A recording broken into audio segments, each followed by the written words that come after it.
locations. We'll go ahead and get started.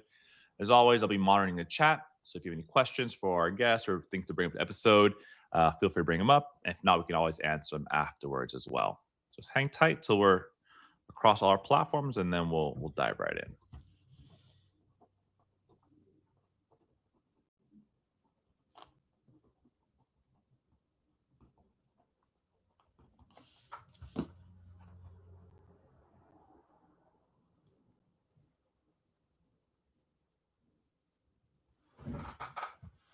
Okay, we got 2 out of 3. And then let's see one more. We're almost there.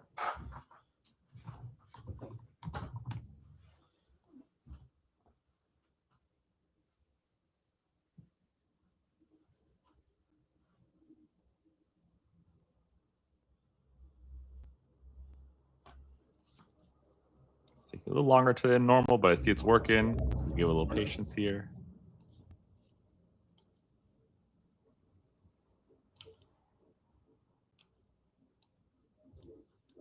Perfect. Okay, and we're live on all our different platforms. So we'll go ahead and get started.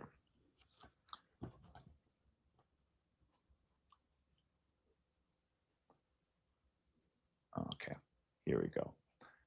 Welcome back to Coach Connect. Here's where we explore the stories and strategies and insights from trailblazers who are transforming the world of coaching and well-being. What drives their success and what fuels their passion for helping others. We're here to uncover their secrets and share them with you. This show is brought to you by Vibely.io, the all-in-one coaching platform designed to empower coaches with tools, resources, and support they need to thrive and help their clients achieve meaningful, long-lasting growth. I'm Dr. Diego Salinas, your guide on this journey.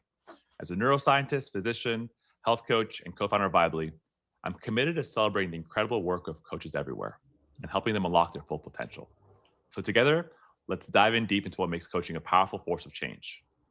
My guest today, Mike R. Sweeney, is an executive coach and organizational psychologist who helps leaders and teams perform under pressure, whether in a boardroom or in Ridgeline. A former U.S. Army cavalry officer turned coach, Mike brings both rigor and reflection to his work, helping leaders navigate the paradox between drive and presence, confidence and humility, results and relationship. He coaches senior executives and facilitates leadership teams, workshops, drawing on years as VP at Bain & Company and as Chief Strategy Officer at Rally Bright, where he helped organizations build resilience, high-performing team. As an adjunct professor, Mike teaches graduate courses on group and team dynamics, blending evidence-based frameworks with real-world experience. A proud girl dad of 3 teens, Mike knows leadership is much more than just listening and pushing forward.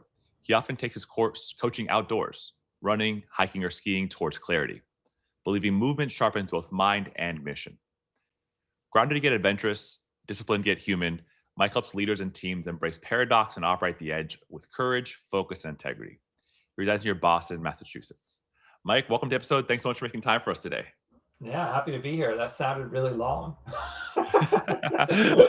Well, you've had a long career, Mike. You know, you've done a lot in your time, right? And I want to say, speak of thank you for your service. And so I know it's read your long bio, but we'd love to hear from you kind of how you got started, you know, in your personal journey, right? You seem like you always serve others. How'd you go from being in the military to doing coaching and now helping executives and leaders? Well, thanks so much for having me. How did I get here is a long story. I mean, I think there's a few key points. I remember I was a runner in high school, and I remember I was elected captain, and my dad made me go to running camp.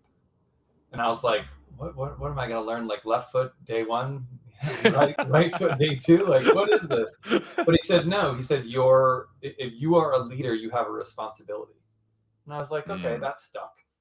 And then when I was in the Army, you're literally up in front. Like even when you're doing physical training, you are a visible model to the rest of the group. So there's something about, that pressure of needing to lead and being visible as a leader that was in the early DNA. And then I had this really tough conversation where I heard I wasn't leading well. And so I went to this, I guess you could call it charm school. Right? Like really good employee, a decent supervisor who gets all the numbers, but is leaving like bruises and bodies in the way.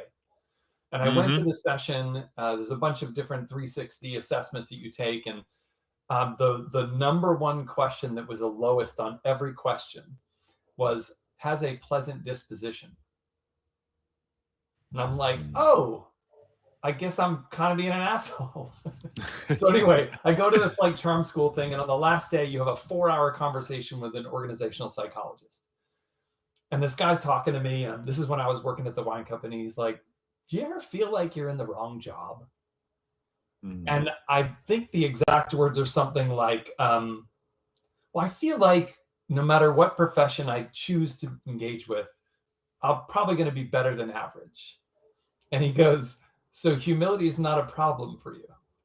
And I started laughing, and that kind of unlocked like a real conversation about strengths and what do I want to do in the future and all that stuff. And that was a pretty big change moment. And I always remembered like that conversation was really cool. I want to do that for other people and help Mm. them, be a bit of a mirror, allow people to reveal themselves to themselves, and lead a life of more fulfillment, agency, courage, freedom, whatever they choose. But it was that moment where I was like, oh, what that guy's doing seems like a cool path for me, and I think that was the genesis of that. He gave you that kind of aha, and you're like, I want other Mhm. people to feel this incredible experience, and if Yeah, we can give out because to the world, how awesome that'd be. he used a little humor, like it was had a little bit of an edge to it, a little bit of a barb, and it like broke me into laughter. Yeah, yeah, And yeah. that kind of softened my perspective, and it felt like a realer, like a more real connected conversation at that point. And I think I've been just following that breadcrumb since. Yeah, and that reminds me, one of my mentors or colleague one time said, just because we're doing something serious doesn't mean to be serious all the time, Yeah. right? And I'm wondering with your perspective, but like as providers, because a lot of our audience are providers, I always say you got to be your authentic self. People Mhm. pick up on stuff. If you do have humor as part of your repertoire, that's kind of who you are, or you're a little edgy, like be yourself. I remember seeing attendings wearing cowboy boots in the OR. Be yourself. People will pick up on that, and we're not going to be for everyone, but for those who are on that frequency, that could really make that personal touch that makes all professional work actually stick and land. Yeah. And I mean, what do they say? Like, might as well be yourself because everybody else is taken. I never heard that one. Yeah, you know, nice. that's kind of the only Yeah, option that you have. But our willingness to understand who that is and be comfortable with that. One of the things that I typically do whenever I'm in a conversation where like I want to make sure I'm playful, I literally will take a shoe off because mm, it's like an old Steve Martin bit where he says, "Before I come out on stage, I put a tuna fish sandwich under each arm. That way, I feel funny." And so, same kind of okay, thing. Like I feel a little bit playful if I have a shoe off, just to kind of tone down the like over seriousness, like hyper achieving energy, and to like, wait a minute, yeah. like, you can be playful here. You can have fun. That's my reminder. Yeah. This is reminding me of some conversations too that, how important creativity is for actually Mhm. problem solving and changing. I think sometimes it's for certain types who are maybe, let's say, type A or kind of Mhm. maybe perfectionistic. It could seem to be like, well, I have to be super serious and do this right and like fall to the line when really that playfulness or creativity can be part of what makes that the next step possible. That playfulness or creativity is not in competition with progress, but actually can be a very powerful tool to lay a foundation for where you should go next. Yeah, I mean, very much a both and, like professional and Yeah. unconventional or playful. And what is it like? Herb Kelleher said, like, you don't have to be boring to be successful. Mm, And I mhm, think that playfulness, especially in the coaching world, like I can tell, I coach mostly men, so they're often working in this real estate here. But like mhm. there's stuff happening in the body, there's stuff happening around you. There's subconscious that can bubble up if you're doing artwork or you're walking or you're telling a story. And I think engaging with that stuff below the neck can be really powerful as a means to find that creativity. Humor is one of those. Art, movement, nature, awe, all those things I think are ingredients that. Um, and if somebody's in that like small box of like it has to be this way, um, I have a phrase that I like to use to define that. So if you think about Seligman's PERMA model, right? Positive emotions, engagement, relationships, meaning, and achievement. I would say that a majority of men I work with are stuck in the a hole. Mm, They're in that yeah. heavy achievement only focus, and the language around it, like sometimes you're working with people who used to be you, and I find that there's a lot of people like in that box. This is the way it has to be, and you don't always have to color between the lines. Like, Yeah. you know, It's what's come up a lot is, and also in our past discussions too, I really am resonating with your curiosity with paradoxes and the word and kind of extremes, right? And putting things together. And I think so much of our Mhm. life is the word but and things are mutually exclusive. When did this kind of become apparent to you as something that like or an interest? Because it's a running theme that you've mentioned a few times throughout your life and Yeah. as we discussed. When did that kind of was that always there, Mike? Mhm. Was it something you kind of had an aha moment about? You know, uh, I like the idea of yes and in improv, and I've done improv. I'm proud graduate of San Francisco Comedy College Level One. Nice. I did it in Boston, so I think that concept of like yes and broaden and build, like Fredrickson's work, called to me. I remember reading in Jim Collins like The Genius of the And. As an army guy turned girl dad, like realizing that those are two very different energies. Hmm. Um, and I didn't really know it as paradox and polarity management until I was doing some research on like masculine, feminine leadership, or however you define those Hmm. very broad brushstrokes. There was a book called Schottky Leadership. So I think there were some like trail signs, those little cairns, the rock piles. But I read an article. It was a published article called "Toward a Theory of Paradox." It's by two women. They wrote a book called "Both and Thinking," and in that they were discussing, like adaptive challenges and how you need emotional equanimity in order to manage situations. And I had never even heard that phrase, and I was like, "Ooh, I don't think I have that." And it was the same time where I was working with the CEO and I was helping set strategy for the organization. And I was like, very much like, we need to be focused. There's an ambition. There's a very clear ideal client that we're going for. There's a very clear how to win. And there's three key goals and nothing else. That is how you do strategy. I was at Bain and Company. I know the rule book. That is how you do strategy. And KPI, KPI, KPI. yeah, and I was like beating that drum pretty hard. Yeah. And I had kind of like an outburst at him because he was working on something that like wasn't in those lines in the field. And 2 days later, I was with a client and I was like, oh, that thing he was noodling on totally was possible to sell that today. And I'm like, oh, thank Mm, goodness he was working on that. We already have it ready. And I started to realize like, okay, what if like focus and flexibility could coexist? I went deep down the rabbit hole of Barry Johnson's work on polarity management and started to think about like, well, how do you bring out the best of both? My TEDx is focused on how to find common ground when there is none. I think if you look mm, around in our, certainly in our country, there's a lot of polarities and people pushing each other different ways. And I find myself often in places where I'm not fully in. So like English major in the army guy in a wine company, army guy girl dad, lived on the East Coast, West Coast vibe. There's a lot of paradoxes I have, and I'm like, well, how can I bring mm. out the best of both instead of feeling like I'm always in an identity crisis? So when Yeah. I'm talking to people, especially like the concept of like gun rights might come up. Well, usually people on the right are like, he served, he's going to think this way. People on the left are like, teacher parents, probably going to think this way. And I can kind of get into conversations a little bit longer because it looks like I might be politically either way. Um, Mm. Yeah. and that allows me to play in that middle space, the like betwixt and between when it's kind of both at the same time. And Yeah. when I work with executive teams, very often there's someone who's like, we need to be going faster. We need to be honoring our history. And anytime I'm doing change work, it's like, well, what if it's both? What And is it's both? not like a muddy gray compromise. It's the mandala. It's black and white. And how do we bring out the best Yeah. of both if we respect each other's perspective? So yeah, I think there's been lots of different points along the way, and I'd consider Mhm. myself a both and kind of guy. Who doesn't Yeah. want to have their cake and eat it too, right? Yeah. Exactly. I know it's frustrating me a lot too. Like, people sometimes would see me say, in the clinic or something, if I were applying in your suit and stuff like that, and I'm like, but I want to do medicine and jeans. Like I don't need this either, right? You could be really serious and really crunchy and Nurse granola, right? Ratchet and Patch Adams. Like, Yeah, exactly, right?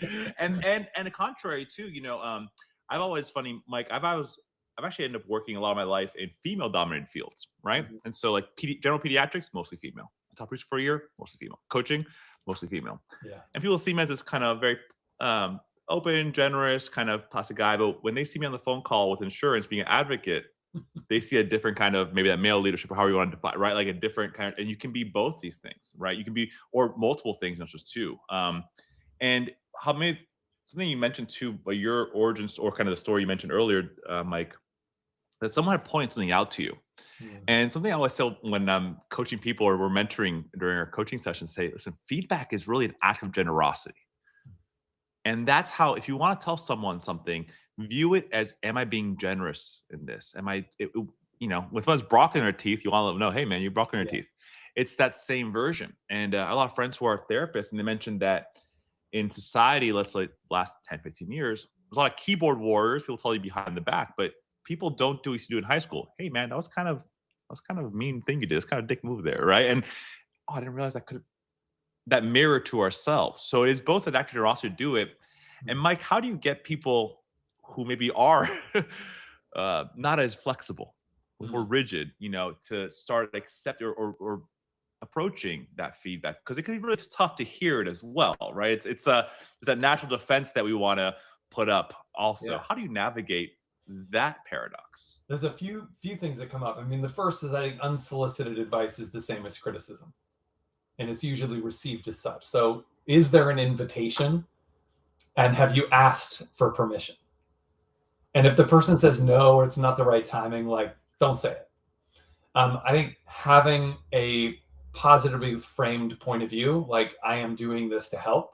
If you know you're coming from that intention, I think that's a good approach. And then I often go back to like the radical candor 2 by 2, right? Like, to what extent do I Mhm. care deeply about this person? To what extent can I challenge them directly? One of the best pieces of feedback I ever got, I was on the train with a really good friend of mine, like guy who lived in the neighborhood. We drove to work together all the time and took the train together. And I said, "Hey, I'm trying to get these like director level roles, and I'm just not getting any bites. Would you take a look at my resume?" He looked at it for about 6 seconds, handed it back to me, and said, "The rest of us went back to school. You look lazy." And Mm. I knew he cared, but 18 months later, I had my master's. So, and that made a difference, and that kind of created a career Right. inflection point. So, I think checking for permission, making sure the intention is clear, um, trying to make sure the relationship is strong. And then for me, I also, at least when I work with my clients, I kind of train them that I'm going to have a little bit of an edge. Like, I have a saber on my wall behind me. At some point, I'm going to say charge. And if you are after something and I feel like it's a service of you and I have your permission, I'm going to give it to you straight. Hmm. Yeah, yeah. I mean, it seems like really the big thing I'm hearing is context, right? And we're Yeah. lucky if we are in a coach relationship, we have that context. People kind of come for that, and really how important it is to set the framework expectations, right? Discovery call, initial call, etc. What your personality is like. I tell all my clients about reflections. I listen, reflections are not me putting words in your mouth. It's to engage a neural circuit to see how you feel about it, Yeah, but right? in a team setting, I think one of the tools is like noticing what's going on, right? Like, Mm, if somebody's doing something and their body language is doing the opposite, it's okay to just call that out. Like, I hear you saying I'm really excited, but it sounds like you're at a funeral. Or a team is talking, and I noticed that two of you are speaking often and the rest of you hadn't been said a thing. What's going on here? Like, simple thing, like, what's the energy in the room right now? Or I've done this before. If I work with teams and the leader leaves, mhm. you know hey, what do we do now? Like, almost tongue in cheek.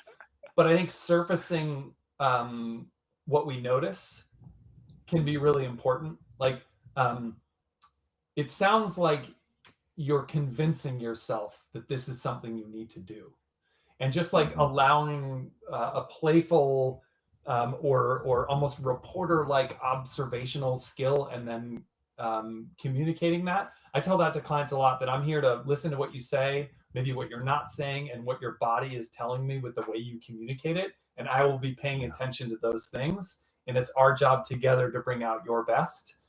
Do I have your permission to observe at that deep a level? So I think you definitely run into people who aren't ready for the feedback. I once had a therapist tell me that people are like Jenga, like you can poke and touch, and every now and then there's a piece ready to move. As the child of two psychologists, I also kind of gave him like that. And I was like, wait, so the game is that I'm going to fall apart and there's going to be like pieces on the floor that you've manipulated over time. Yeah. You had a lot of fun with You me. unzip me, doc. Yeah. but I think that there's a readiness component. Like there's probably some feedback throughout my career that I wasn't ready to hear, and it just books that I wasn't ready to read, and I have to wait till the season's ready for the leaf to fall, maybe. Yeah, that last one definitely thinks of. I can think of many things that I've heard in my life from people. Well, in my life that it was later on I was finally ready to accept that, or probably in the moment knew it, but wasn't fully prepared to take that on, right? And you said something that you said sounds like you need some convincing.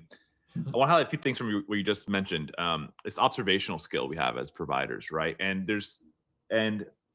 you can observe without judgment. Say, hey, the energy changed. I'm not judging what's happened. Like, hey, your body language shifted, your tone changed. I'm not saying it went happy or sadder. I'm just throwing it out as to your point of reflection, right? And then you can run with that or notice that. And sometimes we can do a complex reflection instead, where we do guess the meaning.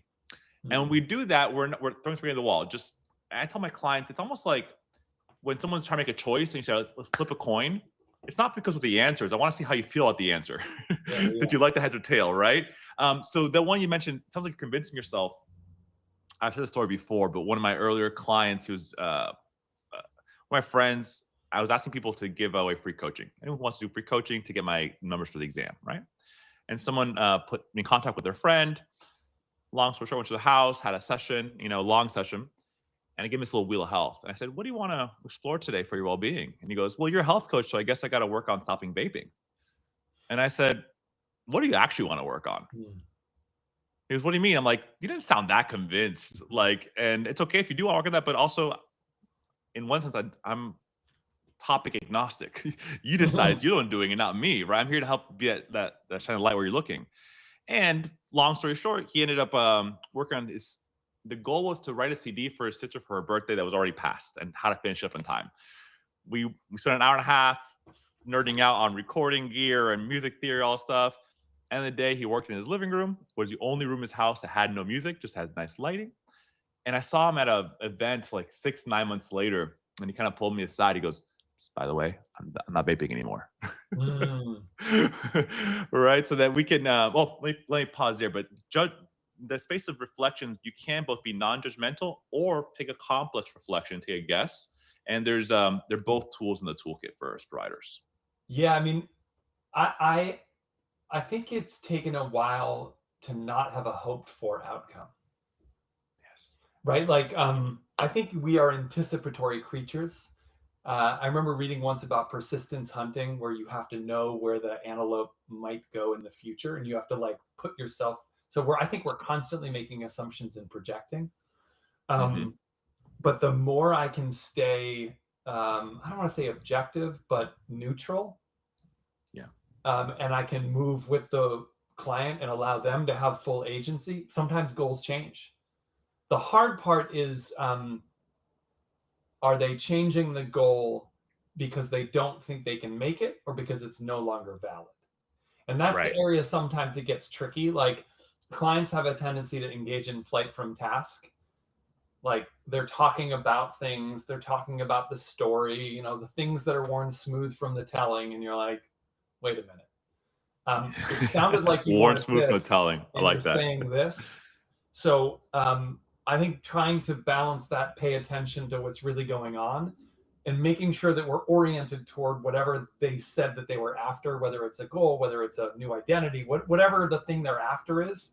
I think it's important to kind of keep checking in on that. Like, hey, it sounds like we're working on this. How does that relate to that original thing? Do we want to stay with that? Do we want to shift? And giving them the choice. But it's really hard when we are anticipatory thinkers to not judge and not be like, ooh, that's going to be a bad path. But like, I don't know. There's a lot of people in the world. Most of them probably don't think like me. So maybe we should like Burger King it. Have it your way. Speaking of this paradox, this is kind of bringing to my mind this kind of paradox I found when I entered coaching. Right, so come from medical field, right? You tell people what to do. You have the answer. Do this, lose this weight, take this Mhm. medication, right? And I remember, coming from a place of wanting to help, right? Not because like I never wore a white coat when I was doing it. I was like, there's nothing magic about this. We're all people. I just happen to know about the body. You know about the cars. It's just not better or worse, right? Um, and as well-meaning as it is, to your point, that writing reflex, right? We want to help out. It's a reflex we have to support, but when you pressure comes back, right? Especially if Mhm. unsolicited. And I remember walking back from one of my in-person mentor sessions during training, and the person supervising just pulled me aside, and she goes, Diego, you don't have to solve people's problems anymore. It's not your job anymore. Hmm. And there's this paradox of like we're in this field to help others be their best selves, get to their goals in this. Yet the best way to do it sometimes I found is to be really outcome agnostic. Like I told my clients, the students I'm mentoring, here's a paradox. I'm curious if you want to hear your thoughts on this, Mike. As a provider, I'm both not responsible for your failures or your successes. Yeah. Right? Like ultimately they have to do the walking, the running, but I'm here to help out with all my heart. But I can't have too high of a stake in the race, right? Because it's not my race to run. I'm just here if they want to support. How can I be that extra footing for them? That's something I've really last few years have always been like that paradox. I both want to help out so much, but also for many reasons, I can let go of the outcome. Yeah. I Right? you've used the word answer and problem, right? So I think Mm, on the problem side, um, I for the coach training I went through assumes client is naturally creative, resourceful, and whole at the baseline. So I'm not fixing anything. nice. Yeah. And there are times, especially when it comes to a team working as a group of a whole or a leader, where I'm like, I know the answer to this one. Mm, And I try to hold that at bay. The way I usually do it is I'll offer that in between sessions. It's like, hey, you were talking about delegation. These are my two tools that I use. Take it or leave it. It's an offering, but it sounded like you were struggling a little bit with this, so I want to offer this tool. mm, So I do in between sessions. I'll do any of those offerings just in case I think, but it's a lot of hubris to think you know someone else's answer. The right. two things I do pay attention to are tension and fuel. So if you assume that like you have today and you have tomorrow, and there's an elastic band between my hands, I am in some ways creating discomfort or tension between those two. And the fuel is like this is burn the ships, right? Like this is the negative fuel of like you are less than, and then sometimes that can create some tension. Or this is that positive vision that you have for the future. So I try to be mindful to like more sitting on a hill than burning the ships. Mm, And I think that negative, like anyone who's ever stood in front of the mirror after the holidays and been like, "Ugh," you know what that negative energy feels like. I try to keep the energy positively charged yeah. and make sure that the tension is just the right amount, maybe a little more to create that movement in the direction of that positive vision. Um, but I don't know. I don't feel strongly that I am solving a problem. I don't feel like I'm looking for someone else's answer. But I do feel like if there's something out there that they want, if I keep the fuel right and I keep the tension right, then I'm doing okay as a facilitator of transformation. Like that. Yeah. And thanks for calling my language there, right? Problem and solve. And Yeah, that's and that's cool. not I used to no have that. judgment. No, Yeah. yeah, exactly. I used to use that. I say one of my favorite parts of coaching is it's not diagnostic. That you don't have to have a problem to get coached. I don't have to be overweight to work on my exercise. I've always been a lanky guy. Me, and my coach worked on me being more physically active, right? You don't have to have a panic attack to work on your stress management, or it could just be for fun or creativity. The word tension, I also like that word because so I put the tension in intention. it's going to take some force, some effort in doing this, right? Like it's not, there's energy to put into the system to create a more structured outcome. Physics, right? The universe tends to disorder unless energy is put into there. And if I believe in physics, my body's made physical particles, why wouldn't entropy apply to me as well? And so kind of, I think when I was younger, from honestly, Mike, I was kind of, so my maturity was thinking the world is set and forget it. Like once you reach a certain thing, you can coast on that thing, right? Go to Mhm. good school, maybe you finish your army, get a degree, whatever it is. Well, okay, you had a kid. Now you got to raise the kids, right? That work never ends. And if you can find that positive tension, right, to fuel your intentions, I think also just for me, it's always a reminder that this kind of stuff is work, but what a privilege to do the work in a direction you want to work in. Mm. Yeah, I mean, like a chrysalis doesn't look all that comfortable for the caterpillar. Like you're Yeah. morphing into something totally different, growing new things. So that period between something and a better something isn't easy. And I think that like I look at change as um, a better making something better versus a better something is transformation. That period in the middle is really, really tricky, and I think people need a lot of different things in there. And I don't know. I think I'm also mindful of the fuel because I think I used a lot of toxic fuel early Mm, in my career. Like, why are we not there yet? What is the yeah. pace with which we can use to get to the vision? It was like critiquing the current state so aggressively, and it made me a good change maker. But I At what wasn't. cost? Yeah, exactly. And so I think I have a good ability to see how good something can be. But if I'm like married to the pace or married to the specifics of the outcome, it can get a little tough for those around. So I think working as a coach and working as a team coach allows me to take like more of a balcony view, and it's easier for me to operate with that sort of visibility than to be on the dance floor myself.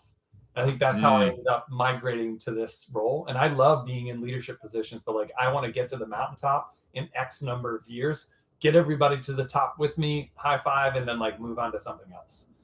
I'm not like yeah. a steady Eddie kind of guy. So working with individuals and teams allows me the variety of a lot of different mountains to climb with people. Love that. The metaphor of fuel there. I sometimes, Mike, use this metaphor with my clients that we're all a vehicle. Our brains are vehicles, Mm. right? And what do vehicles have in common? They have a system of propulsion, the steering. There's some sort of fuel they have, some exhaust or byproducts, right?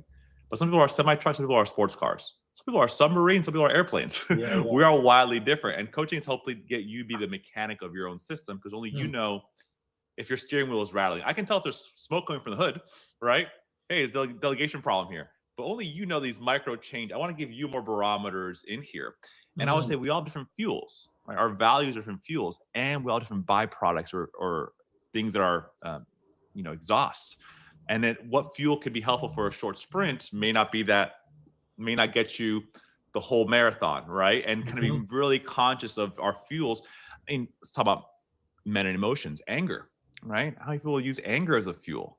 It's very effective sometimes, right? Yeah. In the short burst, but can it be very caustic? Yes, also.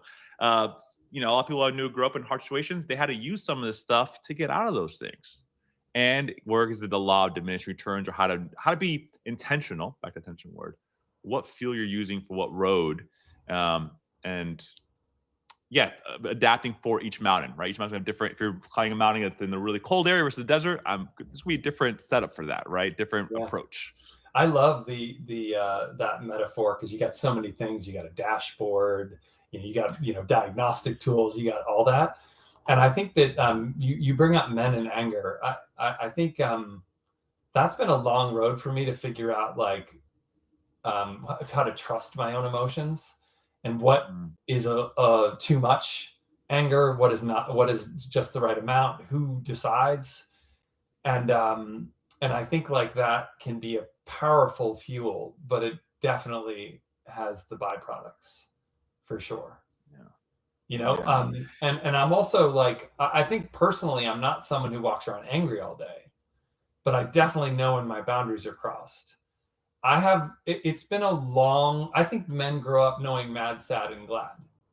And like I Mm, literally have this next to me so I Show can me the last time. increase, Yeah. yeah, so I can increase my vocabulary, because I'm like, okay, Yeah. well, I know I'm mad, but like, am I frustrated? Am I critical? I have to kind of work my way there.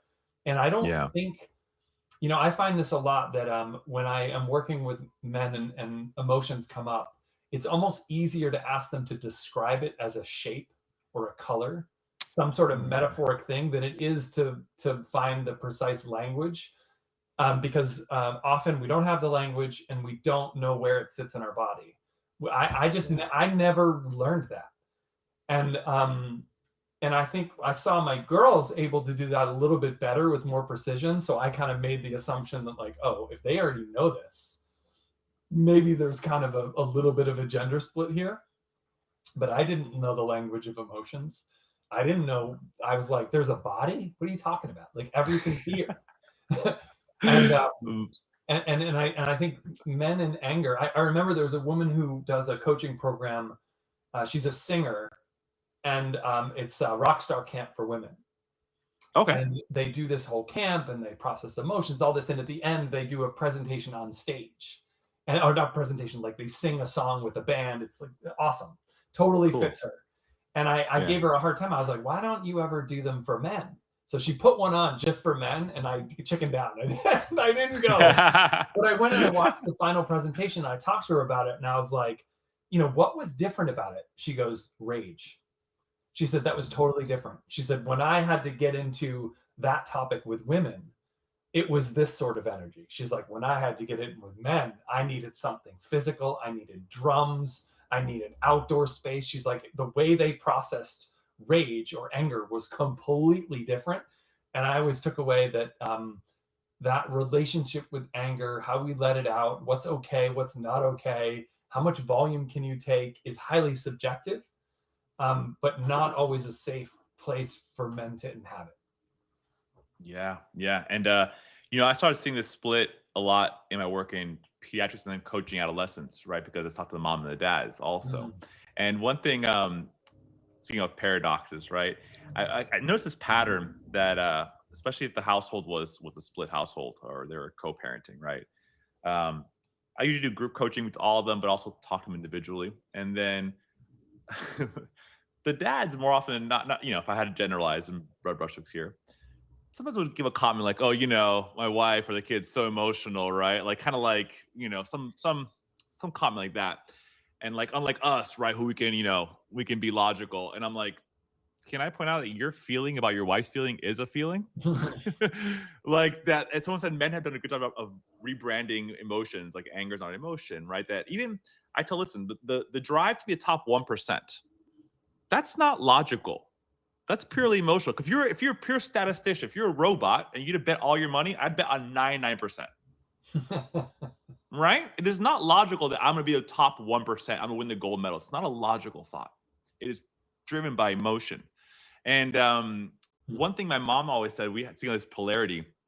We had this, she's just a therapist too. Um, are we rational beings with emotions? But she says, and the older I get, I believe this other perspective. We're emotional beings who have the capacity to reason.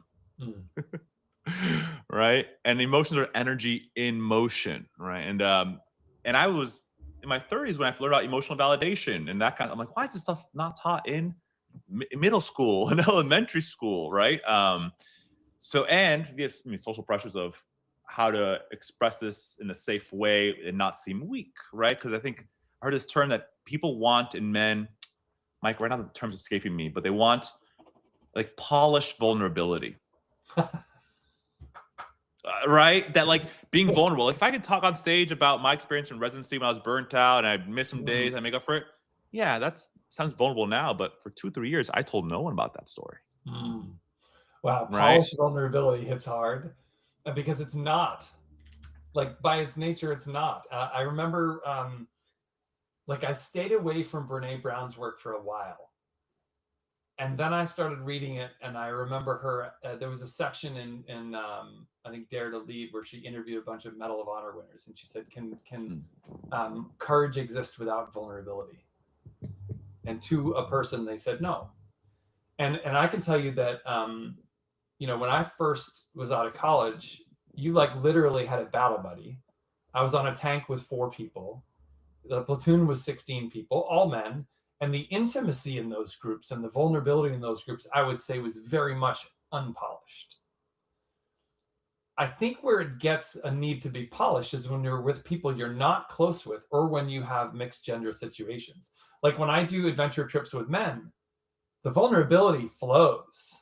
I mean, it takes a Mm, little while to establish it, but it's different. And I think, yeah. you know, current politics aside, the term locker room language only makes us think one thing these days. But I remember having some really deep conversations with people. I'm sad that I'm not playing more, and like I ended up getting out and doing drills with them the next day. Or when I was on the tank, like Oh, wondering, as an English major, would I feel comfortable doing what I was called to do and trained to do if I had to? I had some really deep conversations.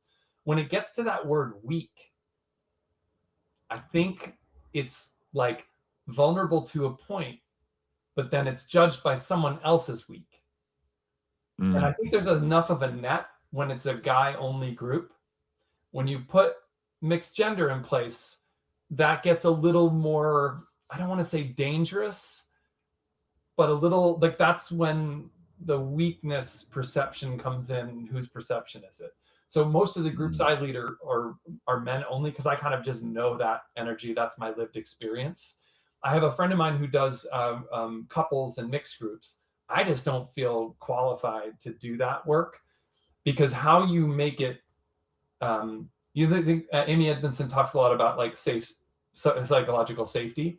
Well, Yeah. I saw an interview with hers where she talks about, like, I'm not trying to create safety. I'm trying to create a space where it's okay to be brave. And that to me is different. So I'd like to create those spaces where people can be brave, but everybody has a different level of, what vulnerability means. And I think polished vulnerability is too high a bar. Like when stuff first comes out for me, it's often like tumbling out to the trail in a way that I've Yeah. never heard before. And I think with men, we are hearing it for the first time when we say it too. Yeah. And that's not polished. So like that when I heard that phrase, that makes me scared, because now I'm Mm, gonna keep it held back. I'm gonna have to polish it before I can express it. There has to be a right. place where it's safe to explore the first unthought knowns that tumble out. Anyway, Yeah. I'm like really that phrase really got me, as like I don't want to have that. Right, and it's how much of our culture says, "Oh, look, they're being vulnerable." It's really, it's again, you something you said that I really like too. That the story is worn from being. At this point, I can tell those stories, and like it's like you've worked through it. You're kind of Yeah. recounting it, not your. Why is man crying so ugly? Because it's the first time it comes out all like that. Real vulnerability is going to be sloppy. Is going to Yeah. be you're not sure where you're going, right? And that we need to have a space, gender regardless, to have that external processing, and the only way out is through. And you mentioned bravery a few times there. I had a client recently was saying like, "Oh, I want to be brave. I don't want any fear. I want to be brave." And I challenged them. I said, "To me, bravery requires fear. Mm. Like if you're not afraid of heights, I'm not brave when I go on an airplane. I'm not afraid of heights.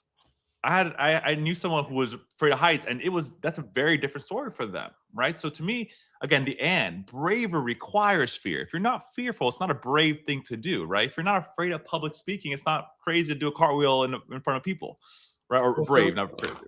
So this is great because we can do this live, right? When you're dealing with a paradox or polarity, both of the poles have to be neutral to positively charged. So let's say um, that there's one way to look at it is polished vulnerability. The other is messy. That's a negatively framed word. So what's a Yeah. word we can use in between polished and messy that's not negatively framed? Honest vulnerability. Okay. Yeah. So, um, to what extent can we be honest or raw? To what extent can we be vulnerable? And how can we bring out the best of those? That's interesting thought work.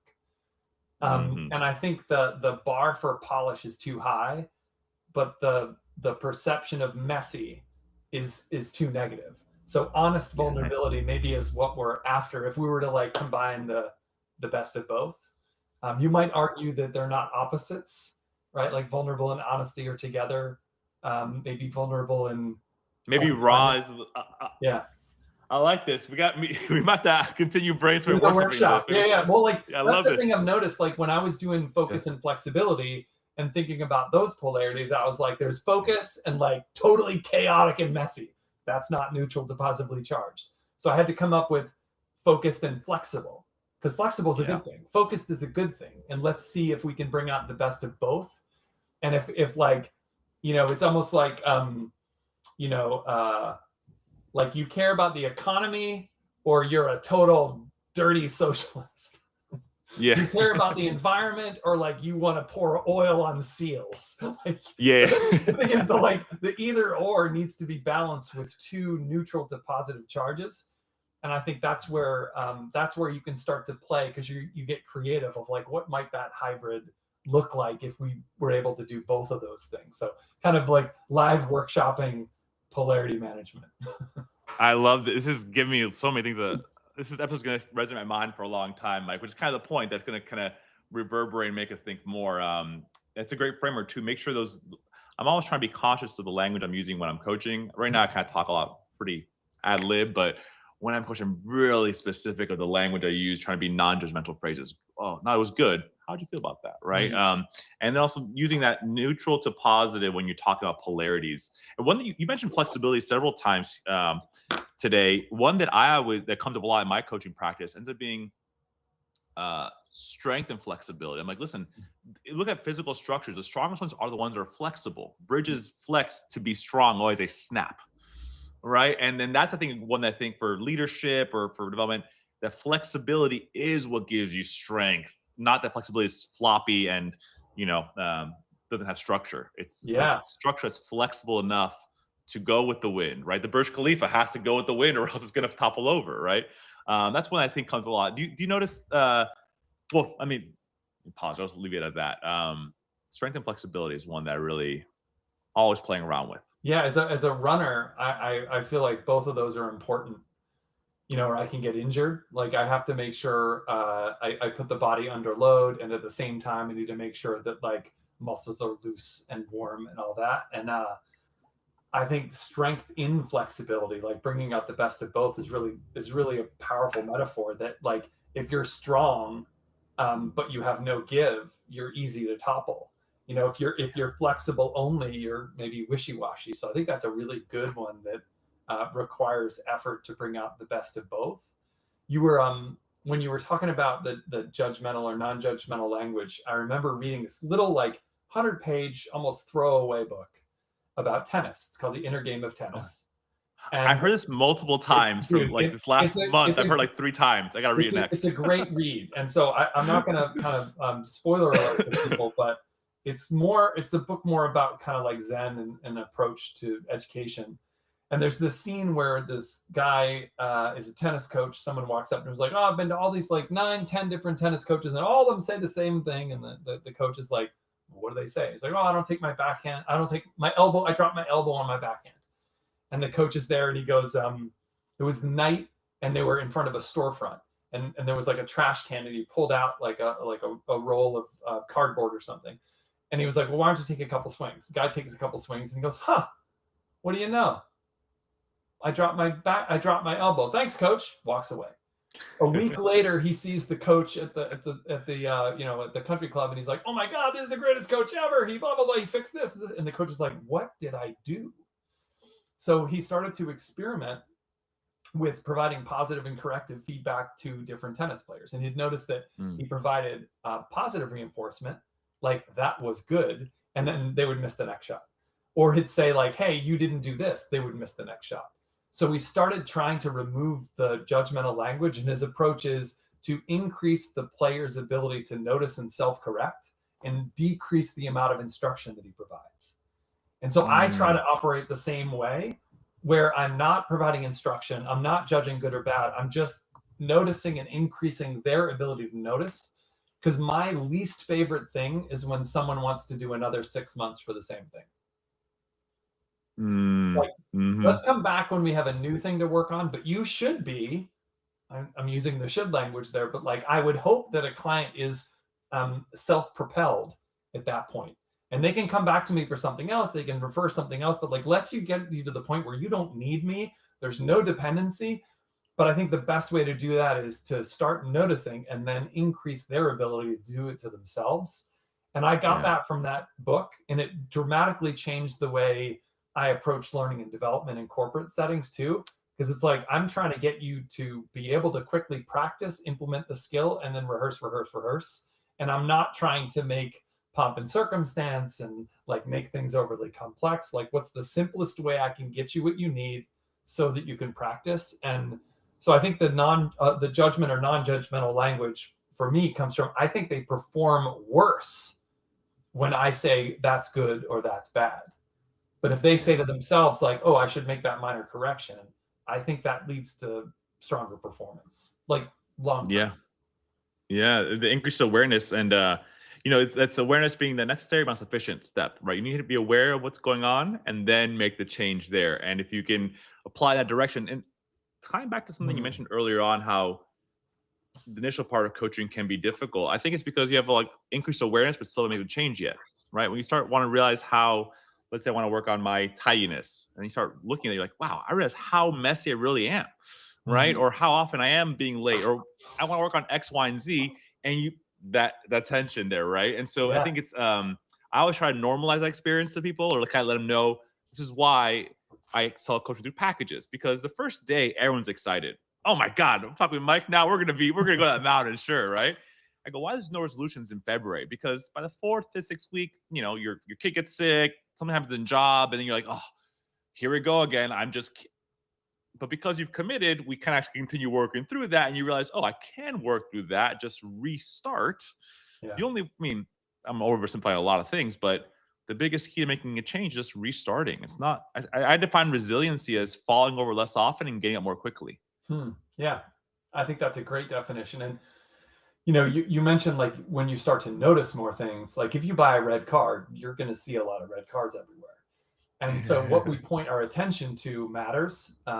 When I was I was a Lean Six Sigma green belt. So one of the things that we learned, they called it learning to see, and it was finding these wastes. It was like Tim Wood, like transportation, inventory, motion, waiting, over processing, over producing, and defects. And I still Mm, remember that. But like I can like walk into any manufacturing workplace and be like, and I can name the waste. So as we start to increase people's ability to see, they're going to see more things that need to be addressed. They're going to see things filthy everywhere. And like that is creating some discomfort between where you are and where you want to be. And that's kind of our job is like agitating a little bit. I mean, I think about 2/3 of the way through most client engagements, there's a point where agency appears and they're like, I mm, get to make the choice. I decide what is enough. I decide which ones I want to work on. I decide when it's done, not done. And I think that's a really powerful moment for folks. And that's usually when I know like we're in the denouement, like we're in the last third because you have yeah. realized that like, oh, on that dashboard of that car you're driving, you got a lot of power, you got a lot of agency, and you own the dials, the wheel, the shifter, the pedal, the brake, all that stuff, the rear view mirror position. You own all of that stuff and Yeah. you get to set the levels. And I think that's a really Yeah. powerful moment that people come to, but they don't feel like they have it at first. I kind of see most of my engagements have kind of three parts to it. I Mm, call it the edge, the unknown, and the peak. So, what is mm, the thing that you're noticing that might need a shift? What is that peak in the distance that you're traveling towards? And what's the reason behind it? And then, like, what is this scary, not square, not circle, squircle metamorphosis phase that you're going to feel like mm, both at the same time? It plays very well with the both and because you end up being kind of this amorphous mass of deconstruction and reconstruction.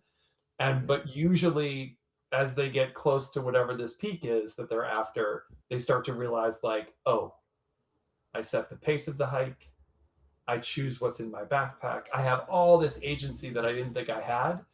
But it does take like rattling out of the Oregonian trail ruts of everyday life. You got to kind of shake it out. And I think Yeah. that's sometimes the role that we can play, creating some tension, letting them notice where they are, what they really want. And but it is, people signing up for coaching are signing up for some discomfort.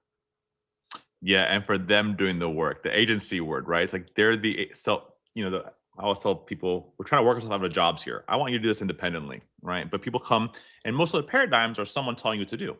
Go to the gym, do this many push-ups, go to nutrition, these many calories, right? And people are very used to this as a model of Yeah. of improving. Oh, find the 6 key steps to do this, Y, and Z, right? Download your personalized plan. You can't download a personalized plan if they never met you. It's not personalized Yeah. if they never met you yet, I right? love that. Right. And yeah, and I think a lot of I see a lot of work. Sometimes people will ask, "Well, what should I do?" And then as a coach, you kind of put that back to them. Oh, What do you want to do? And that's hard because then they're like, "Well, I thought you were going to tell them what to do." I'm like, the whole point is I'm going to help you figure out. It's going to be uncomfortable, but try it out. And I go, listen, we're running. Here's a metaphor I also use with my clients, especially the ones with healthcare backgrounds. I'm like, we're just running experiments each week. Each week is a hypothesis. I think if I work out at 7, 8, and 9 on these, I'm gonna feel better. All right. There's no way for me to know or you to know until you're in an experiment. And this experiment, well-being or being fulfilled or achieving your peak is not something I can run an fMRI scan on, a lab result. You are the one that produces the data. It's a self-reported data. So we need to bring your emotions. I told my especially the males, your emotions are data for us to see what's the fuel, what's the exhaust here. Like there's nothing they can tell me that other than you. And if you lie to yourself or me, I'm not doing anyone any favors. This is ultimately about you. And you're right, it's very scary to take control of the wheel. Another metaphor I use here, I go, our brain is very powerful, but a third of our neurons are inhibitory. Hmm. So the brakes. I Yeah. go, if you have 1,000 horsepower Ferrari V12 twin turbo, without a great steering wheel, suspension, or brakes, I would not want to get behind that. And very smart people, fasting people, we can get in a ditch. We Yeah. can lose The control of that. gas and brake at the same time, like you don't go anywhere. You create a ton of friction, smoke, and you brought up the almighty how question, right? Like I came to you as a coach. I thought you were going to teach me how to do this. I focus on the what and the why. And I try to train out of my clients the how question. Like, well, how do I get a client? How do I build a high performing team? How do I blah blah blah blah? It's like a shortcut that sometimes we're not staying with. Like, well, why do you want that thing in the first place? So I tend to my script kind of sounds like this. Look, you've looked at my background. I've had some experience in different roles. You're likely going to ask me how. Here's how that's going to play out. You'll ask me how. I will, as quickly as possible, under stress, try to give you my best 3 to 5 bullets, and then you will spend 4 to 6 minutes telling me why that great idea won't work in your individual context. So here's a suggestion for you. I will continue to observe, ask you questions. I will parry the thrust of the how question. If I feel like I know an answer that might be helpful, I'll send you like a 5-minute Loom video afterwards. But I don't know whether you're asking me how because you don't know or you're fleeing from the task of figuring out what's important to you and why you want to do this in the first place. It's usually not a how issue. And I found that there are some people who are like, "Oh, does a coach have experience in this area?" It's like it doesn't matter. If you have really good coaching skills, you don't necessarily have to have the contextual awareness of that client, but it makes them feel better. I think rarely is it a how problem. Right. Right. And maybe it is sometimes. And you can go find those like 6 easy personalized steps. You can Google, you can use AI. It's not that hard to figure that stuff out and get recommendations for that. But I don't think that's what a coach's job is for. But a lot of clients will ask how questions to flee from the real question that I just asked them. And I tell them, I don't know whether you actually don't know how or you don't want to answer the question about why it matters or what's different this time or something like that. So Yeah. I think junior coaches are really focused on adding value and they want to answer that question and they want to have the knowledge. I think it's more important to have really good coaching skills, be present with the client in the moment, pay attention to what's going on, reflect that back, help create that tension, be mindful of the fuel, and don't answer the how question. Yeah. Yeah. So well said, Mike. I always tell people like um, the the how is already there. Smart goals are not what's exciting. Everything else is a smart goal. Like if you get smart goals, AI to give you a smart goal, right? It's the motivation of why you have energy to doing any of those things. That's where coaching is different. We focus on cultivating internal motivation, that natural fuel they have. Are you competitive or collaborative? What is your natural motivators? What drives you? What are the things that you really are bigger challenges for you? And working on back to the analogy of the car, fine tune the car so you can go where you want to go. But I'm not going to tell you to get to the road. I want to make sure your car is working really well. You can find a map plenty of places. Yeah, and like I think sometimes, especially in transformational work, the journey is relatively predictable. Like once you cross the threshold and get into the unknown, your inner critic is going to be very loud. Here's some of Mm, the tools that have been helpful to other clients when in that state. Then it's an offering. You can use it or not. But it's not like you're about to have an inner critic show up. But I think yeah. sometimes having tools to assist the journey really, really useful for people. Mm, Metaphors that work at point A or point B or point C, because I think the pattern is predictable. It is a personalized approach, so I like to offer those, but not necessarily lead with those. I kind of have to realize like, oh, they're talking about this really big thing, and then like the next sentence they're saying, oh my god, there's no way I can do this. And so if you're in that sort of like spin cycle, here's a tool that might be useful to use. I don't know if you ever saw that movie Stutz. no. It was Jonah Hill and his therapist. And his Okay. therapist's Oh, okay. idea I've never seen it. I've never it's seen it. it's Yeah, yeah. good. His therapist's idea is you should feel better immediately after coming to me. And so he'll give these tools. And the guy had Parkinson's, so like a lot of his tools were Yeah. kind of shakily drawn. But he has these tools that like, okay, if you're facing this, here's a thing you can use. So I do like the if then tool approach, that if you're in this situation that often people are, this might be helpful, but not being prescriptive like, okay, first you got to define your ICP, then you have to do this. I just don't think that resonates with people. Yeah, I then speaking of tools, the metaphor I often use with my clients, and let's say we work on mental health or stress management. I go, my job is to give you a tool shed. You're gonna be the carpenter, Nice. right? Like I'm the Home Depot. I have a bunch of tools. You need to do something. I can give you some advice on what people have done in the past to build a birdhouse, right? But ultimately, it's your job to learn to use these tools to do something, whatever you want to do with it, right? And so the whole goal is to have a whole bunch of different tools because some you can't do while you're driving, right? Some Mhm. people do breathe while you're driving. Okay, that's always with me. Some you could do if so the more variety of tools you have, the more skilled of a craftsman you are. You can adapt to more situations, Mhm. and the whole point is that you've learned. You're actually through the whole process learning to learn new tools and look for new tools and how they can work with your whole toolbox. I go, so we're taking a workshop approach, coaching that external processing, working a big workbench. What do you want to say? Say it out loud. Don't say it in your mind, right? Mm. And the more tools you have, especially someone, for example, going through very specific example, going through smoking cessation, right? What's the function of smoking? It's a very effective short-term anxiolytic. The nicotine hits your parasympathetic system. It lowers your heart rate, lowers your blood pressure, makes your digestion go up, right? It hijacks that rest and digest system for a few minutes. What happens? The rebound is way higher. You have no other stress management tools. So if I'm ever going to approach someone who wants to work on smoking cessation, we got to explore what tools do you want to have in your toolbox now that you're not going to go for that one. Mm. Nice. Yeah, I think your idea of being a craftsman, that resonates a lot with me. I've gone through iterations of life purpose, and at one point I had a phrase like inspiring leaders to master their craft. I think there is an approach to building tools, and like as you get further on in your life, like adding on. So at the end, you're that master craftsman. I think maybe we share that approach. That the job is to continue to build those skills and have a really big tool shed at the end. And yeah, that phrasing really caught me. Michael, can I tell you something? Also, as you mentioned, so many great books and kind of authors too. Something I always say for us, like providers, is that and I have a neuroscience background. I love nerding out, right? You and I love kind of seeing different models, and I go, models. There's no one model that can encompass a human experience, Hmm. right? Ultimately, we're working in the human experience in some way, right? What it's like to be fulfilled and driven in this life. Whether you're looking, that's kind Yeah. of right? There's ways of looking at that spirituality, through coaching, through whatever, film, etc. And us as providers, the more I learn more tools like, DBT, CBT, ACT, someone said, was it a guy who wrote The Art of Not Giving a Mhm. Mark something?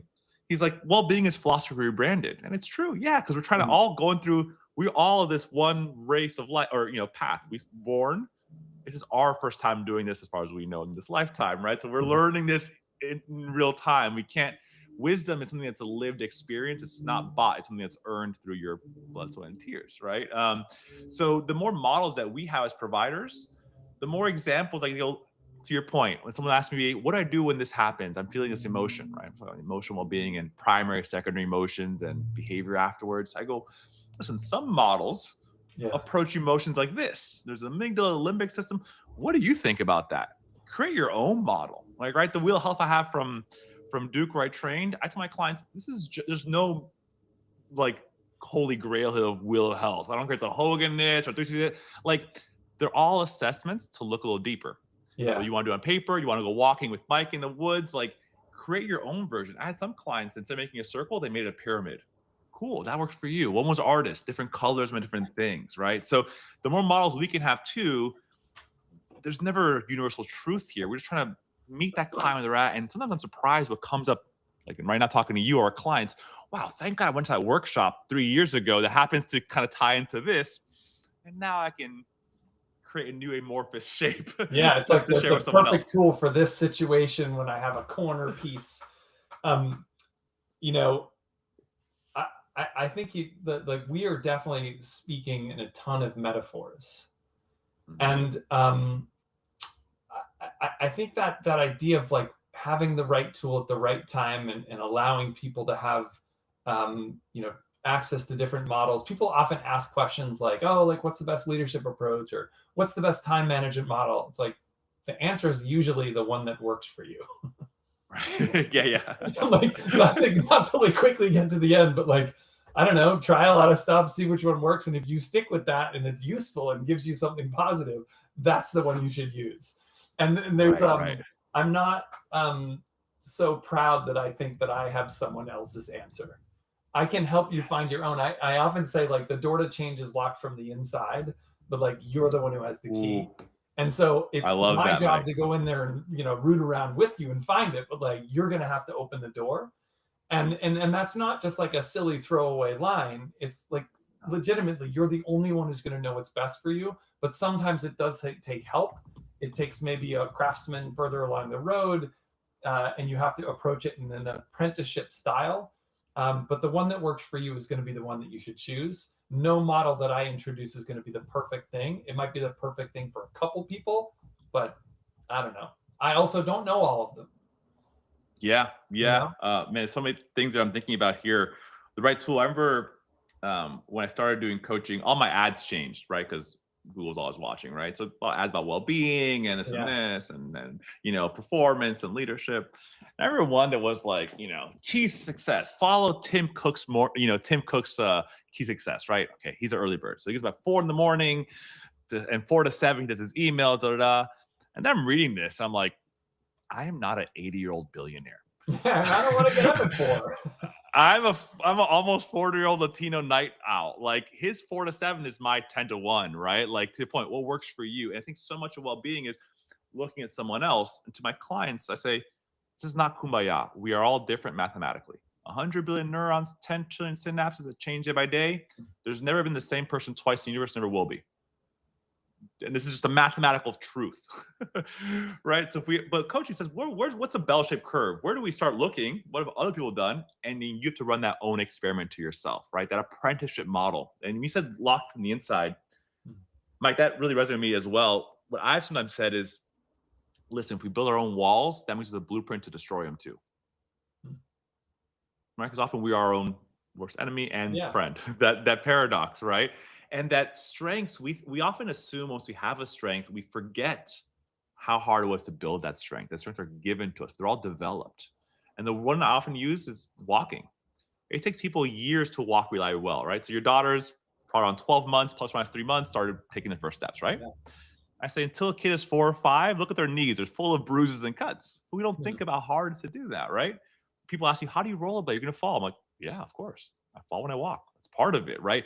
But we tend to forget how long it took to do that. I tried to pick a piano during the pandemic, and I was like, I put it down because the guitar is so easy. 20s of playing, it flows out of me, right? But it didn't flow out of me. I used to have to put one hand on the other hand Yeah. to do that. So the language of my clients is, I don't say strengths and challenges. I go, where do you want to add strengths to? Where do you want to create strengths? When in the past have you create strengths? What did you learn about yourself in creating strengths? What helps you do that? To kind of, again, put in that, we're going to get something and it's going to take energy to get that. Just like the ones you have now, we're not given they were developed and then deployed once they were developed. I'm in agreement with you. The one thing I will poke on a little bit is Oh, the go ahead. idea of Love the it. different people. And Okay. here's what I'm noticing. When I go onto the train, I see a lot of this person. Hmm. Oh, and I Sure. just saw the score of the Duke game, so I'm going to stop looking. We are in tournament time right now. Anyway, so I agree with you. All the different neurons, you know that much better than me. But it seems like there's a lot of people kind of just like following the cigarette or following the scroll and not picking their head up. And I can Hmm. usually tell in a room the couple people who have picked their head up and are starting to look around. And that's not to say that I don't like fall prey to the ads and the phone, all that, but there seems to be people that can make genuine connections. They link with other people instead of rank with other people. And there's a large group that are starting to look very similar because they're reading the Mm. same stuff. They're having the same conversations with the AI. And I'm not anti-technology. I'm definitely pro-technology, but and I agree that everyone's different, but like they're merging in a way that really scares me. Mm. And like how long can you sit without picking something up? How long can you sit and feel a sense of ease without something to do or to read or to listen to or to watch or to and I think we're not to try to be like an old curmudgeon, but I wonder how much how similar people are going to become in the future. And I think that Mm. differentiated experience, doing things that are uncommon, getting up from the screen, going outside, I really feel called to encourage people to find the differentiated part of their lives, and it's not Mm. in a screen. Yeah. So Yeah. I'm It's with been said you, but nicely. like they seem to be moving in the Oregon Trail ruts, and a lot of like I can tell when I run into someone and I'm like, "How you doing?" They're like, "Well, living the dream," and I want to be like, "Are you? Like, are you? Like, what was it? Why did you give it up so quickly?" It's like a Oh big pet man, peeve of mine. You that just hit mean that me you're when I was asleep? in. Yeah, no, Mike, man, that hit me. That's something I often reference as like when I was in residency and we're all feeling burnt out and everything. And he said, "How's it going?" It was living the dream. I'm like, I am not a cynical person. I do not want to become my whole life just being cynical. Yeah. Cynicism is a sorry kind of Like, wisdom, wake right? Like, up. yeah. And makes your point. I said like there's a bell-shaped curve where to start looking. Maybe that bell-shaped curve of humans is getting really a lot more narrow I know of this is like how a we're really appearing. like dystopian kind of negative, and maybe I was doing it just to stir the pot a little bit, but I'm like, everybody's different. I don't know. When I walk in and everyone's looking at the same stuff, it doesn't look that way to me. Yeah. Yeah, no, I appreciate that. No surprise, Mike. I welcome a point of view of paradox. Right, the whole point to me is this is Diego. Right, I'm very fascinated by human experience and connection because like this talk, right? We didn't have a script. You and I just like went on because of what was inspired, right? And so that's where the I think there's a magic. That's for me a really spiritual experience, a human experience of just these neurons talking to that neuron and making new ideas. And Mike, I know we've gone over, and I'm happy to continue going over. Um, we didn't get to talk about one that the title that's what it's about. I mentioned this road analogy that I wanted to highlight the way um, you started adapting your coaching and something you Yeah, mentioned earlier about living up here. Remember old Teenage Mutant Ninja Turtles? That yeah, show. yeah. Who was it? Was it Shredder the brain in a little computer bot in like a robotic body? Oh, I don't remember I the felt villains. he was a villain. Like I'm a nice guy, but like that felt like my experience of life. Like I all lived up here, and it wasn't until my 30s and like started exercising more and not just get a PE class, but to like have fun and like be like, oh, this is whole thing that this is not just a job to get me to take an exam to drive somewhere. This is actually a lot of my experiences in here. And you mentioned earlier about like movement helping the brain, or know way to process things. Well, I have a lot of thoughts on this. Maybe I'll wait to share them after here, kind of how you started developing this approach of coaching in nature, in the wilderness, through physical movement. Yeah. If you can share your metaphor, Mike, of the cross or the edge, that kind of we talked about before, I would love to explore that a little further. So I was trying to figure out like who's my ideal client. I was doing it's been about 10 years from now, but I kind of started doing like a little bit of career coaching on Upwork. I didn't know what to charge. And I was kind of Mm. exploring things, and I got to a point where I was a certified coach. I knew what I was doing, and a woman asked me to coach, and she's like, "Look, dude, I know you're a marathon runner. I don't have any time, but I'm training for Tokyo, and I'm actually a certified running coach too." And so I was like, "Oh, that's cool. Like, how are we going to figure out like where we run and what route we pick and what makes you feel safe and your pace or mine? You know, those kind of things." And I just was like so motivated to be able to get paid to run every day. And I had this whole vision of the future. And I found out that like if you're not an Olympic qualifier, it's hard to get hired as a running coach, right? But I love the idea of the blend. So, I started brainstorming, how can I find another client just like that one person? Mm. And I remember handing her a contract and I was like, you fill in the rate. Just give me a testimonial that like I can do running and coaching. So I sponsored a local turkey trot, put my logo on it, ended up getting a call. Hey, how did you hear about me? He's like, turkey trot. And I was like, are you kidding me? Mm, And he said, but I can't nice. run. I'm hurt, but I can walk. So I ended up coming up with this like 50-minute loop around me that had a vista view for, perspective, a lake view for reflection, and a crossroad for like major decision points. And I thought, oh, that would be kind of a cool thing to have. And I have to be thinking about like navigating and when do I come to certain points. And I was walking with this guy, and we were headed toward like this reflection point, and we were facing in the same direction, walking, a little bit of sweat going on. And I remember this guy saying, I'm just not sure I'm ever going to be the man my father was. And I was like, what just Man. happened? And Yeah. there seemed to be a level of depth that we achieved that wasn't me. It wasn't my coaching skills. It was the trail. It was the same side by side orientation. And so we sat at that vista view, or the lake view, for reflection, and kind of talked about what that meant, and what his aspiration was. And anyway, we were able to get like way, way deeper below the water level. And then every time I have a local client, I offer that as an option. And, I sometimes get lost in the woods, and that becomes something, right? Like finding our way. I remember I was walking with a client, and we reached this puddle, and I kind of like hopped up and over it. And he was like, "Oh, you can just do that?" I'm like, "Yeah. If there's an obstacle, sometimes you just got to take a different route." And that becomes the conversation. Um, People's level of fitness becomes part of it. And then I remember following that, a friend of mine was retiring from the military, and that's very much an I am job. I am a soldier. I am a warfighter, and he was kind of Okay. struggling with who am I now.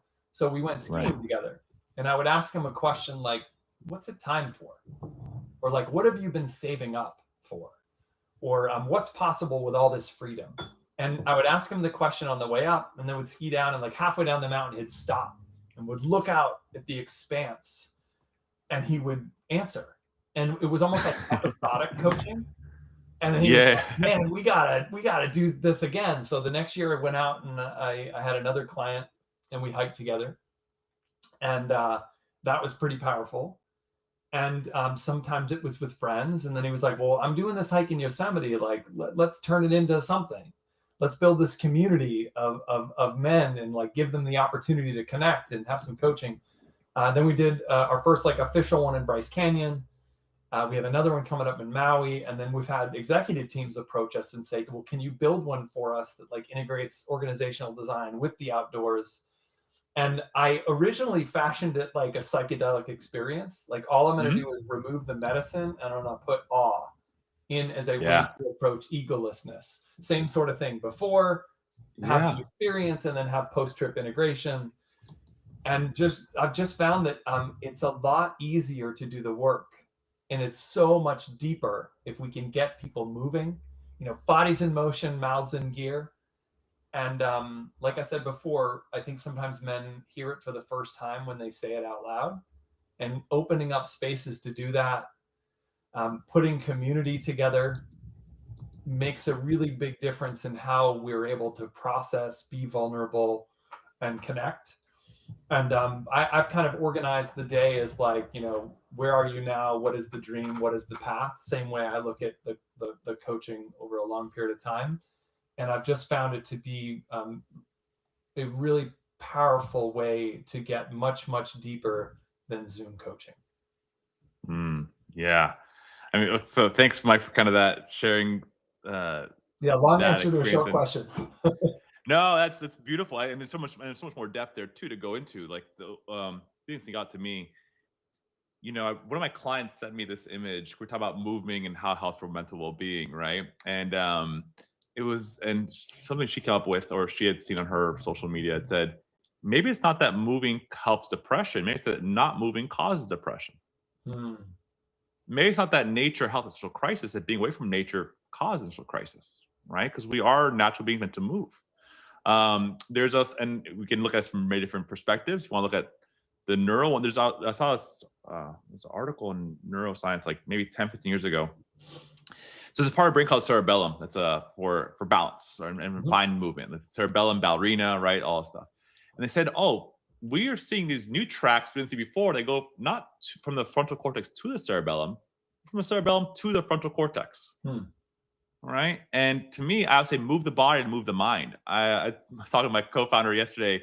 I'm saying all my ideas, the best ones, never come while I'm sitting in this chair. They're always when I'm going out rollerblading or we're packing it up, right? Even personal stuff. I remember one time I was going to add to this kind of stories that your clients had. I remember one time I was working on technique for rollerblading for marathon skating, called a double push, and I had watched all these YouTube videos on how to do it and try to like, at night, figure out my own version of it. And I remember the guy saying, "Keep your hips stable, hips stable, hips stable," right? Hmm. And then two things came to me while I was skating. I was like, "Wait, if my hips are stable, that means my knees and ankles are doing a lot of movement." And in medicine, it's called homeostasis. Like, what if thinking paradox? Homeostasis is only possible by constant micro adjustments. You can only keep your body the same temperature by Hmm. constantly adjusting your temperature a little bit, right? Your breathing every time is different because adjusting the pH in your blood system too. And so for me, stability was it's a little paradox. There's a lot more to this. But also the big aha for me personally was like, oh man, stability is a process, not an outcome. Yeah, Not that like I'm done being balance is stable. a verb, Right. right? Like right now, you and I are balanced. We only think Yeah, about balance physically and emotionally when we lose it. I fell over. yeah. Like But I'm like balancing right now. the book Both and Thinking, they had a really good metaphor about like if you think about activity and rest as a thing to balance. Like too much Yeah. activity, you get hurt. Too much rest, you turn into a couch potato. And they talk Yeah. about not treating paradoxes like a wrecking ball operator. Like I'm gonna go on Mm, vacation for a month, and I'm gonna go on a silence retreat, and then I'm gonna grind for 6 months. It's like taking more of an approach like a tightrope walker. Like what are those right. micro adjustments that we need to make to stay stable, to stay balanced? I think what you're saying like absolutely resonates with me. And it's Yeah. making me think of the book Born to Run, where they're talking about like a nuchal ligament and like the importance of us as like moving but balancing creatures. And Yeah. I think it's like I think we spend like less than 7% of our time outdoors on average. Most people are more sedentary. And I think you're absolutely right that it might be because we're not moving, we see a lot of these things that are showing up. And whether it's obesity, whether it's depression, whether it's anxiety, maybe we're built to be moving creatures. And I remember reading a study about, I think it was like radiology scans. And if you looked at the radiology scans and you were sedentary and seated, they were like 85% active. And the intervention they had was um, if you were moving, you were 99% accurate. And I don't remember exactly the study, but I remember reading it and I was like, oh my God, like, so we actually think better when we're moving. And Yes. I think maybe there's a lesson in here that we need to get out moving. I mean, my recent keynote is focused on like getting people moving, shaking, unconventional approaches, and I do think that most of those ideas come when we have like the soft focus in the shower, Yeah. in the outdoors. We're kind of our gaze is a little lighter, and then we're able to let the subconscious things marinate a little bit. So I don't think I could rollerblade and come to any. I think my balance would be Not yet, challenged. Mike. But if I practiced, maybe. Well, to the point, right? Someone asked me, I was getting ice cream. What if you fall? I'm like, You fell when you learn to walk. It's going to happen. But eventually, these things also you mentioned, Mike, these things also I think really make us present, right? Being in nature, you have to be present because you can't be automatic when you don't know what's around the corner, right? When you're traveling, I think another thing it forces mindfulness present awareness, because Mm. if you don't know where the bathroom is, like how can I be automatic and just go to the bathroom or like grab some cup of water from my fridge? Right. So these things that take us out of our environment is what helps us get a new perspective on Yeah. life, on ourselves, think differently. Because I'm not in front of my computer screen, worry about the next Slack message. I'm out in the forest for 2 days. And speaking of models, there again, evolutionary biology you cannot prove. There's stories about what happened, what we think it happened, but there's this idea that before a lot of our human history, not only being outside was a lot, community was huge. Yeah. Families used to have 8 or 9 people interact with their kids in a common routine. Now it's 2 or 3. No wonder parents were burnt out all the time. Staring at the flickering hearth. Staring, yeah, right. And a lot of our life used to be rote tasks, right? If you're a fisherman, you got to face a fishing line. If you're Mm. and you're in the tribe, maybe you got to fight with your tribeman, but now you got to go hunt for a day, and you come back and you're not as mad at each other anymore, right? You have these ahas, right? And we don't have this as much now. It's that distraction, dopamine hit. There's Novelty, not that novelty. soft Yeah. Yeah. gaze and there seems to be something that when we engage the body in something that's not super cognitively intense, right? It's Mm. somehow, whether more blood flow, who knows what the reason is ultimately, there is this movement that happens. And I personally, Mike, definitely can feel it. Sometimes in a long drive. We used to go back and forth to med school. It's 4 hour stretch and a half, just like this. It's Miami to Gainesville, just like I-95 for 95% of the way, or the turnpike. And I don't know about you, but I can sometimes feel myself processing before language happens. I can feel myself thinking, and but it's not in English or in Spanish yet. It is, but it's so there, and it's I only recently become aware of that sometimes, last decade or so. But yeah, these things that move the body sometimes give you that chance to whatever magic is happening in here, Yeah. right? Heal itself a little bit. You're talking about like anticipatory thinking. It sounds like, and I read this book, The Extended Mind, which is focused on kind of how we think with our bodies, how we think in outdoor spaces, and how we think with other people. And like, if you're talking to someone, and if I said to you, I was working on something, and like it was just, you're immediately like going up, like you're coming through these things, and like sometimes our gestures get ahead. It's like and you're like tighter together, Yeah. squishing. And I think we tend to do that often. And sometimes I think that's the fun part for me in coaching, is like paying attention to like, I'm noticing that you're saying how I'm noticing you're saying how excited you are. Yeah. And I think where humor appears is like where there's incongruity. I think that's also where paradox plays. Like when two Mhm. things coexist, but they're not really clear. It's like I remember working with this group of they were legal secretaries, and we were having this focus group, and one of them said, "Well, we all want to improve and become more technologically savvy, but not so much that we all get fired." Ha ha ha! And everyone laughed, and I was like, there's something that's like irreconcilable about what I heard and what the behavior was, and I think we have that inside Mm. ourselves. And Yeah. moving or almost precognition happening within our body or within other people is absolutely something that um, I'm paying attention to, because we've confined all of our rational thought up here when it actually might Right. be out here between each other. Right. We're using metaphor, like we probably use 700 metaphors in this Yeah. conversation, and like we're making meaning together, making meaning with one thing in relationship to another. And I think that's always really fun. And if I can leave people with a message of anything, it's like get up and get moving. um, Mm. and I think that if you can do it with other people, even better. But what I've read is, this is from the book The Comfort Crisis, where as soon as you pick up the phone, you reduce all of the benefits. Mm. So 20 minutes every other day, 5 hours a month, and then a 3 day uninterrupted period. There's like a 3 day effect that you get. That's why we built our trips to be 3 days. But you got to give up your phone. We'll have one phone on for connection, but outside of that, you need to get kind of into your body, into movement, into the space with other people. And I think we're going to see more and more people called to that because I think your comment about like the novelty or like the switching or whatever we don't have those moments where we sit idle in a routine task, and that's where the good ideas come from. Yeah, yeah. A few phrases came to mind as you're saying this, and we'll start. I was going to ask what your key takeaways are, but at least get moving, right? Mm. Moving doesn't, and this is coming from someone. My friends now think it's so funny. I'm such a movement kind of advocate because I've never been very graceful. I've never been very much an athlete. Like, right? I did a bunch of sports growing up because why not? My mom would pick up till afternoon anyway. Might as well hang out with my friends and do something after school. But it was never like this passion for moving. Again, live my life up here. And when I really, I had a friend who's a personal trainer or no physical therapist. He has a phrase. He's helping out with some fallen arches and knee stuff I'm working on with my skating that I've learned from skating. And he's like, Diego, motion is lotion.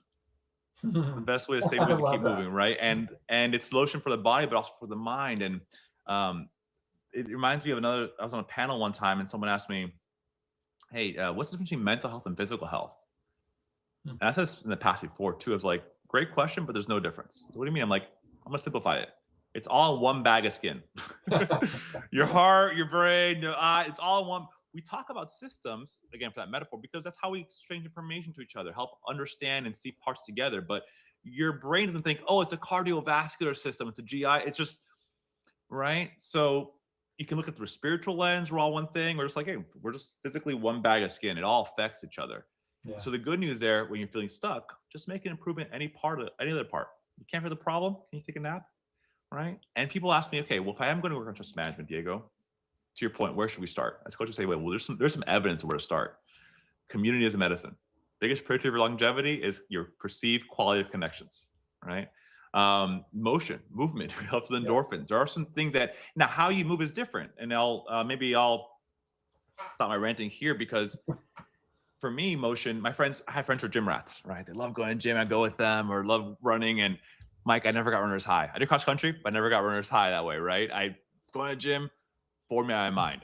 Now, go be playful on rollerblades, go try to climb a tree. All right. Like that. So you find your own flavor that Yeah. makes it sustainable. No one has to convince me to go. I cannot wait to go on my skates tonight, right? Like it's I do not get motivated to do this unless there's a reason behind it. So finding whatever, those pillars are and your version of doing those pillars. If you're not sure, call a friend, get moving. Maybe take a little nap if you can too. Yeah, I do that in my intake with all new clients. I ask them a few foundational questions like, how's your exercise? How's your sleep? What's your fluid intake? Both kinds, water and other. Um, do you meditate? Like I asked like 8 different questions, and in my first session, I'm like, just to be clear, if any of these are not good to great, you can get a ton of benefit just by fixing those, regardless of any work that we do. It's time with friends. And I think if the idea is to kind of pursue, maybe it's craft mastery of this life, those are some really easily readable, grabbable tools. Make sure you get sleep, make sure you call a friend, make sure you get moving, make sure you're eating well, that have a higher likelihood to move you in that direction of whatever the mastery is that you seek. Yeah, I always say those are kind of neurophysiology. It's your hardware, right? And your psychology is your software, Mm. right? Or motivation. So like physiology is physiology. You have better RAM on your computer, it can run more processes, right? So just work on the neurophysiology, and then that's going to help whatever software, whatever your values is on top of that. Speaking of Mike, I could go on forever, but I will start wrapping us up here. The one thing that maybe we can touch on. You mentioned conformity crisis, and I'll Or maybe comfort uh, crisis. comfort crisis. Yeah. Sorry, thank you. I forgot who gave this lecture or talk or where I came across this concept, but they were saying we might have traded convenience, like we value convenience so much, we've given up all the benefits of things that aren't convenient. And the example he gave was living with others, right? It actually is more convenient in some ways as you can do whatever you want living by yourself, right? But bed when you want, wake up when you want, don't worry about the person snoring next to you, whatever. Like, there's just less logistics to deal with being by yourself. right? But we wither away without social connections, right? And that this whole idea of like convenience and wanting this, and you know, we've even gone too far of I want to set bound like, yeah, things are not making convenient in life, but there's so much benefit we're giving up because we're valuing convenience.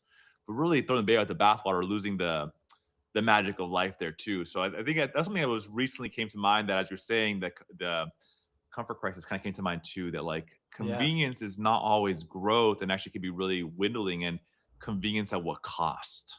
Yeah, it's okay if things are hard. Like, especially if you're learning something, if you're trying a new skill, if you're learning how to work with different people, like that's okay. Not everything is in like a 40-second clip. Like some things take 10 years to learn and to master. Um, Yeah. but yeah, that book was really like an interesting one because I was thinking about like how easy our lives are now compared to like 100 years ago. Yeah. Um, Yeah. and I think most of our trips are not easy. Like they're not for people who are like crazy endurance athletes. But there's going to be some toil. My business partner and I are both over 50, but we can still go a little bit. And I think finding the right clientele who are up for that type 2 fun, if they want it, Too fun. we'll bring Yeah. it. And like that is one of the things we're trying to help find the edge and then go beyond, but not fall off the cliff, right? So Right. it's Right. a supportive entry.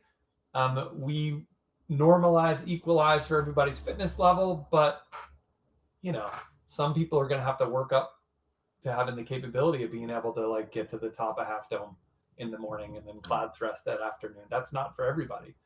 Yeah. But yeah, anybody, just movement in general is a good thing. Man, this is so. Yeah. I'm so thankful to have this space and then this is a relatively recent connection, but man, it's been fun to vibe with you. Mike, 100%, two-way street, 100%. This is again my filling my cup up. I'll again kind of took tiptoe on the spirituality part. I'll say I was in Bali one time. I talked to someone at a temple and asked about his spiritual beliefs. And he said, spirituality is connecting to yourself, nature, and others. Right? Or his version of that. And that to me really resonates, right? That we can support each other on this. Someone I had another friend said, we're all humans, we're sloppy stardust, right? Like we're just trying to figure this out. And that being pushed, that's what growth requires, that zone of proximal development. How do you Yeah, push so that tension is there but not so much that you're falling over, right? The best performance is when you're in that stress, that pressure performance curve, right? Too little stress, not worth it. Too much, we crack. you can We say do use need, stress. I'll be tracking. yeah, yeah, right. So like getting that zone where growth happens is not always comfortable, but that's where workshops aren't always neat, right? That's how you recreate stuff. It's And funny. Mike, for those, My approach to that early on, especially in my running career, was very similar to the way that Seinfeld describes maximum strength Tylenol and its origins. Figure out what'll kill me, and then back it off a little bit. yeah, And so when I was younger running, I would get like all of my injuries were overuse injuries where it was like I'm at this point and then like wham, like something goes wrong, something twangs. So I had to yeah, learn like where is that optimal period of adaptation between activity and rest, and I almost had to trick myself to get credit for not running a day. And like it what we was talked a earlier, weird right? sort of equation I had to do. But I definitely have found a better band uh, between activity and rest, or between eustress and distress. And I think I thought the harder I worked, the better it would be. That is not how I feel anymore. Now I'm like, what's the least amount of effort I can do to get the optimal result? And Yeah. I think when I was younger, I'd be out there doing like 2400s grinding, for a local 5K, which was a little crazy. Right. And the paradox is also active restoration. I say, talking to your friends takes energy. Going rollerblading takes energy, but it gives me more energy to do my work in front of the Yeah. computer later on, right? So that paradox. Mike, I gotta say, this has been such a fun episode, so engaging for me, so present, so much of that. My brain is on fire in a good way, right? And for those of you who also you mentioned might be the right fit for you, who want to be challenged in that way, where can people find out more about you or Saber coaching, Mike? Sabercoaching.com is my site. Mike R. Sweeney on LinkedIn. Only reason I use the R is because there's a really famous baseball player named Mike Sweeney. So Yeah. like I come up faster on Google. So sabercoaching.com. If they're interested in any of the upcoming adventure trips, we have a fun one next month in Maui. We're going to have another one in Utah toward the end of the year. But if they're interested in the idea of coaching and adding in movement, if they're local to the Boston area, just hit me up on LinkedIn, come to the website, and be happy to talk to them. I got a good friend in Boston who if I go see him or when I go see him, I'll definitely give you a ping. Mike, just want to thank you so much for your time, your generosity, for sharing all that wisdom with our audience. And I would love to have you back on at some point, whenever the time is right. But it's been really thrilling and exciting for me. My pleasure.